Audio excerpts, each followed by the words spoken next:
All right, listen up. Today, we're deploying on a very special mission, a complete briefing on the Elite Professional Certified Investigator certification from ASIS International.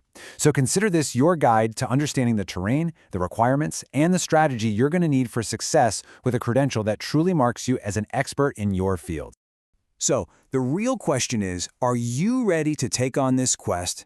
Look, this certification, it isn't for just anyone. But if you're really serious about the craft of investigation, this is a challenge you are definitely going to want to conquer. Okay, let's get right into it.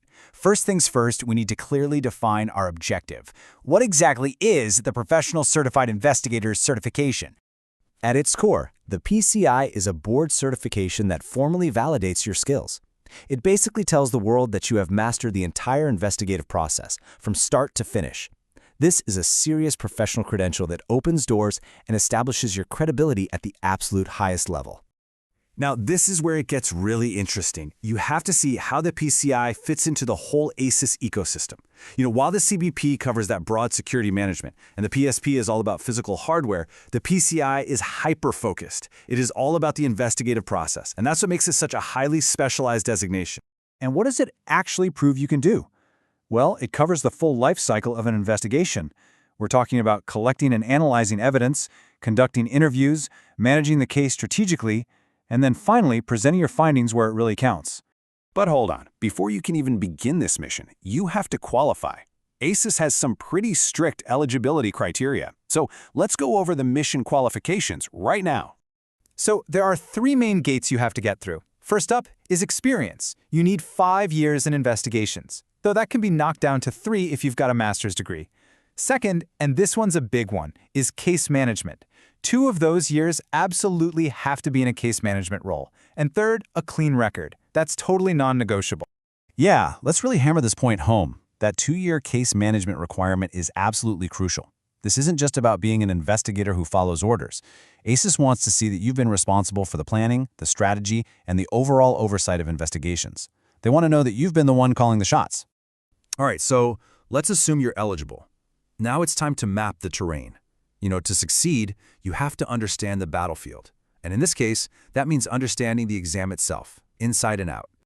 Just look at this breakdown. This is basically your study plan handed to you on a silver platter. Investigative techniques and procedures makes up a massive 52% of the exam, over half. This tells you exactly where to focus the bulk of your energy and preparation. So let's break that down a bit more. Domain I is case management, looking at things like workflow and ethics. Domain 2, that's the big one. It covers all the boots-on-the-ground skills like surveillance and interviews. And Domain 3 is all about presenting your case. Think reports and testimony. And here are the logistics for Mission Day. It's a computer-based, proctored exam. You're going to face 140 questions. But, and this is important, only 125 of them are scored. The other 15 are just pre-test questions they're trying out. And you'll have 2.5 hours to get it all done. No mission can be accomplished without the right gear. So let's talk about the essential arsenal, the required study materials you absolutely, positively need to succeed. Let me be crystal clear about this. This is not an exam you can pass with just general knowledge or street smarts. The questions are pulled directly from these 3 sources. The Protection of Assets Volume on Investigations is pretty much known as the Bible for this exam, and you'll also need the official PCI study guide and the ASIS investigation standard. Okay, now for my favorite part, the insider intelligence. Having the map and the gear is one thing, but having the right strategy, that's what leads to victory. So let's cover some key tactics for exam day. If you remember just one thing from this entire briefing, let it be this. Seriously, I want you to burn this into your brain. Your personal experience, your department-specific procedures, none of that matters here. The only correct answer is the one that aligns with the AISS standard, as it's written in those official materials. First tip, you have to think like a manager. Even on the really technical questions, the best answer often involves planning or assessing risks or ensuring safety before you take action. It's not always about kicking down the door. It's about having the right plan before you even approach the door. Second, and this is a huge one, your vocabulary is absolutely critical. ASI uses very specific, very precise definitions for investigative terms. You have to know their exact meaning, because I guarantee the exam will test you on those subtle little differences.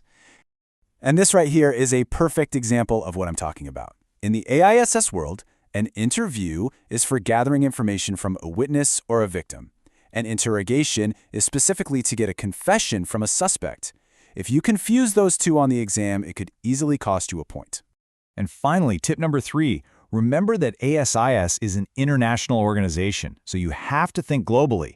Unless a question specifically mentions a jurisdiction, avoid making assumptions based on U.S. laws or any single country's legal system. So there you have it. The mission briefing is complete. You have the map, you know the requirements, and you've got the winning strategy. The only question left is the Professional Certified Investigator your next professional quest?